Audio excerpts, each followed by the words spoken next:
one of the topics that we've got on our list tonight, of course, is the issue relating to owners and tenant responsibilities. So, first and foremost, you have to remember or know or remind yourself that if you are an owner or a tenant, you are bound by the bylaws of the condominium corporation. The fact that you may not have read them is immaterial to the fact that you are bound by them, and the courts of law will uphold that statement. So you cannot say, well, I didn't read them, or you cannot say, well, I'm just a tenant. That doesn't cut it in condo living. So as a result, if you are an owner and the bylaws prevent you from having a cat or a dog, then you have to abide by that. You have no special privileges to ignore that bylaw. And that goes with the tenant as well. The tenant is responsible for all of and is required to comply with all of the bylaw provisions and any of the rules and obligations that the board may have imposed on everyone, occupants, tenants, or owners. And the interesting thing about bylaws is that the condominium board does not have any discretion to ignore a breach. So, for example, your bylaws say no pets, which includes no dogs or cats, and Mary Smith in Unit 101 has a cat, and everyone loves Mary Smith, so the board ignores her breach. The board is offside at that point. The board is required to enforce the bylaws. The board is required to advise Mary in Unit 101 that she's in breach of the bylaws, that she has the potential of being fined, and she has the potential that the condominium corporation may take legal action to have the cat removed.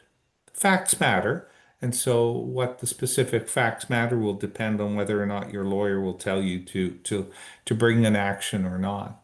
But the point is, you're bound by it. And that goes for a tenant as well. A tenant cannot simply ignore the bylaws or hide behind the fact that they're simply a tenant or they've not read the bylaws, so they didn't know that they can't have a cat. That requirement applies to them. Now, the interesting thing here is that when it comes to a tenant, so if a client came to me, if a board came to me and said, Robert, one of the tenants in Unit 201 has a cat, which is against our bylaws. We would like the cat removed. And I would start the process of writing the demand letter and advising that fines may be imposed and all the kinds of things on the warning of the tenant. But here's the thing. The letters are actually going to go to the owner.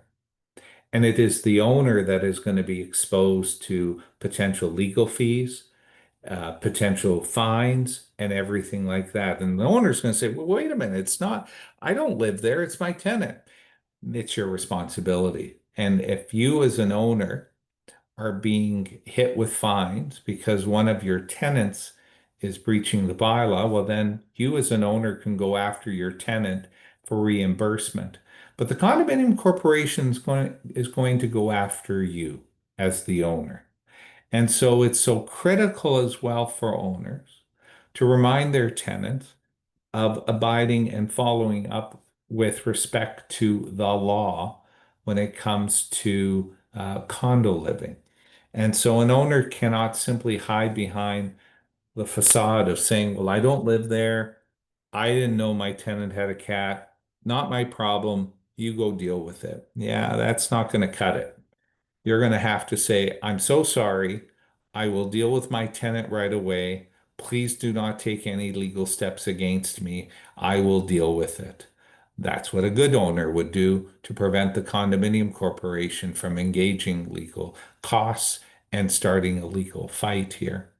And so as a result of that, that is something that all tenants and owners need to keep in mind as well.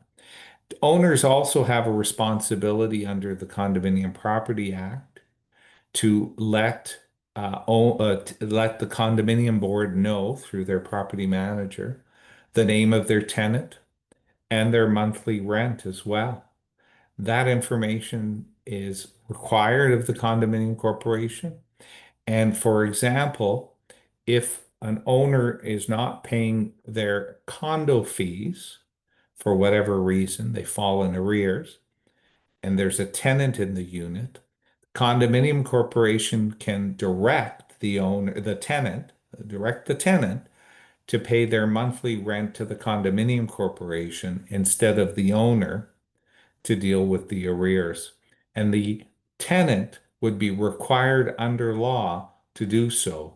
And the tenant will say, well, then I'm going to fall in arrears with my owner.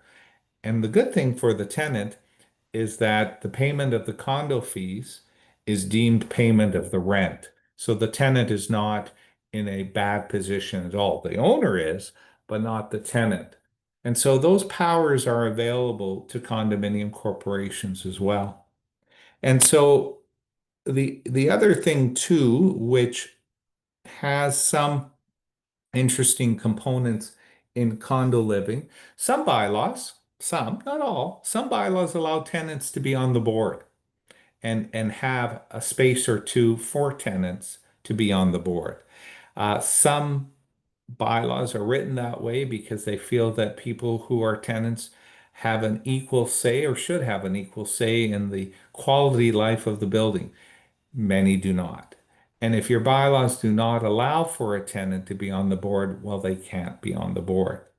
As well, they unless they have a proxy, unless they have a proxy to attend an AGM, they ought not to be in the AGM meeting either. They're not an owner. It's none of their business, and they shouldn't be there at all, unless, of course, your condominium corporation allows for it, or they have a proxy of their owner allowing them to be at the meeting. So again, I don't want to leave the impression that tenants are somehow second-class citizens in condo living. They're not, but they just don't have any of the rights and obligations that owners have.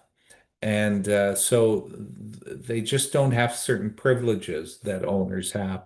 But again, as I said, I have drafted and I have seen bylaws that allow a tenant in a board of seven to be on the board, then the rest have to be owners. So that's available to them as well. And that's, of course, an issue of how people want to set up their bylaws. I have no particular preference. It's really up to people.